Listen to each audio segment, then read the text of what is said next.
Armstrong உடலை அடக்கம் செய்வது தொடர்பான வழக்கில் இருதரப்பு வாதம் நடைபெறுகிறது. இப்போதைக்கு அரசு ஒதுக்கும் இடத்தில் அடக்கம் செய்யுங்கள் என நீதிபதி உத்தரவிட்டிருக்கிறார். இதுகுறித்த கூடுதல் விவரங்களை வழங்குகிறார் செய்தியாளர் ராஜகுமரன். இதுகுறித்த மேலும் விவரங்களை தொடரலாம். ஆம்ஸ்ட்ராங் உடலை அடக்கம் செய்வது தொடர்பாக மனுதாரர் தரப்புக்கும் அரசு தரப்புக்கும் இடையே தற்பொழுது வாத பிரதிவாதங்கள் முன்வைக்கப்பட்டு வருகின்றன. விஜயகாந்த் எப்படி அவருடைய சொந்த நிலத்தில் அடக்கம் செய்யப்பட்டாரோ, மாநகர எல்லைக்குள் முக்கியமான சாலைக்கு அருகிலேயே விஜயகாந்த் தன்னுடைய சொந்த நிலத்தில் அடக்கம் செய்யப்பட்டதை போன்று ஆம்ஸ்ட்ராங்கின் உடலும் அடக்கம் செய்யப்பட வேண்டும். பகுஜன் சமாஜ் கட்சியினுடைய தலைமை அலுவலகத்தில் பெரம்பூரில் ஆம்ஸ்ட்ராங்கை அடக்கம் செய்வதற்கு அனுமதி வழங்க வேண்டும் என்பது மனுதாரர்களின், அதாவது ஆம்ஸ்ட்ராங் குடும்பத்தாருடைய கோரிக்கையாக இருக்கின்றது. அதே நேரம் மாநகராட்சி அனுமதி மறுத்துள்ளதன் காரணமாக அரசின் விதிப்படி மாநகர எல்லைக்குள் குடியிருப்பு பகுதிகளுக்குள் நினைவிடங்களை கட்டுவதற்கு, உடலை அடக்கம் செய்வதற்கு அனுமதி இல்லை என்று அரசு தரப்பு அழுத்தம் திருத்தமாக கூறி வருகின்றது.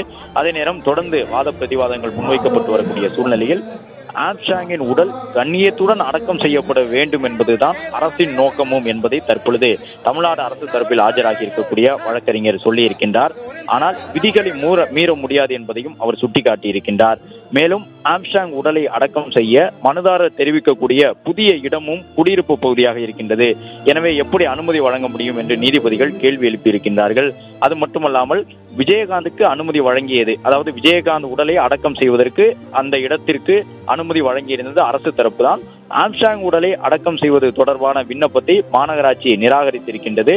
அரசுதான் உங்களுடைய கோரிக்கையை பரிசீலிக்க வேண்டும். அது நாளைய தினமாக இருக்கலாம், நாளை மறுநாளாக இருக்கலாம், எப்போது வேண்டுமானாலும் அரசு உங்கள் கோரிக்கையை பரிசீலிக்கலாம்.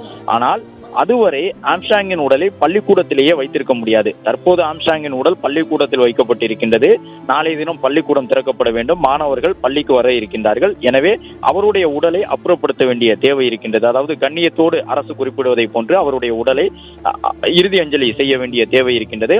ஆம்ஸ்ட்ராங் உடலை கண்ணியத்துடன் அடக்கம் செய்ய வேண்டும் என்பதை நீதிபதியும் குறிப்பிட்டிருக்கின்றார்.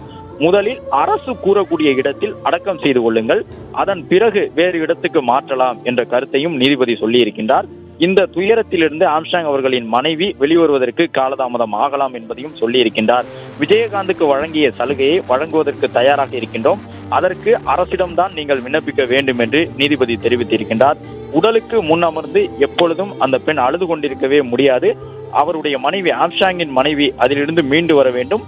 புதிதாக குறிப்பிடும் நிலத்தில் சாத்தியக்கூறுகள் குறித்து அரசு ஆராய வேண்டும். புதிதாக ஒரு இடத்தில் அடக்கம் தொடர்பாக தற்பொழுது ஆம்ஸ்ட்ராங் தரப்பில் வலியுறுத்தி வருகின்றார்கள். எனவே அந்த இடத்தில் அடக்கம் செய்யலாமா என்பது குறித்து அரசு பரிசீலிக்க வேண்டும். தொடர்ந்து அந்த ஆம்ஸ்ட்ராங்கின் உடலை அங்கேயே வைத்துக் கொண்டிருக்க முடியாது. அவருடைய மனைவியின் நிலையை நாம் நினைத்து பார்க்க வேண்டும். தன்னுடைய கணவரின் உடலுக்கு முன்பாக அமர்ந்து அவர் எவ்வளவு நேரம் அழுது கொண்டே இருக்க முடியும்? அந்த இறப்பின் வழியிலிருந்து அவர் மீண்டு வர வேண்டும். அதே நேரம் ஆம்ஸ்ட்ராங் என்பவரும் கண்ணியத்துடன் அடக்கம் செய்யப்பட வேண்டும் என்பதையெல்லாம் நீதிபதி சுட்டிக்காட்டி இருக்கின்றார். குடும்ப சொத்தை உங்களுடைய பெயருக்கு மாற்ற வேண்டும் என்றால் அது தொடர்பாக கேட்க வேண்டும். ஏனென்றால் மனுதாரர் தரப்பில் என்ன சொல்லுகின்றார்கள் என்றால், இறந்தவரை அடக்கம் செய்யக்கூடிய இடம் தொடர்பாக பல்வேறு விஷயங்கள் சொல்லப்படுகின்றன. அவருடைய சொந்த இடத்தில் தான் அடக்கம் செய்கின்றோம் என்று சொல்லுகின்றார்கள். எனவே சொத்து பெயர் தொடர்பாக பல்வேறு விஷயங்கள் இருக்கின்றன. அவற்றையெல்லாம் தற்பொழுது ஆராய முடியுமா என்பது தொடர்பாக நீதிமன்றத்தில் பேசப்பட்டு வருகின்றது. அதே நேரம் அரசு தற்போது கூறக்கூடிய இடத்தில் அடக்கம் செய்துவிட்டு அதன் பிறகு வேண்டுமானால் மாற்றிக்கொள்ளலாம் என்ற ஒரு வாய்ப்பினை நீதிபதி வழங்கி இருக்கின்றார். முதலில் அரசு கூறும் இடத்தில் ஆம்ஸ்ட்ராங் உடலை அடக்கம் கொள்ளுங்கள், அதன் பிறகு வேறு இடத்துக்கு மாற்றிக் கொள்ளுங்கள். விஜயகாந்துக்கு வழங்கப்பட்டதை போன்று ஆம்ஸ்ட்ராங்கிற்கும் சலுகை வழங்கப்படலாம். அதற்காக நீங்கள் தமிழ்நாடு அரசிடம் விண்ணப்பிக்க வேண்டும். அரசு விண்ணப்பத்தை ஏற்றுக்கொள்ளாத பட்சத்தில் நீதிமன்றத்தை நாடலாம்.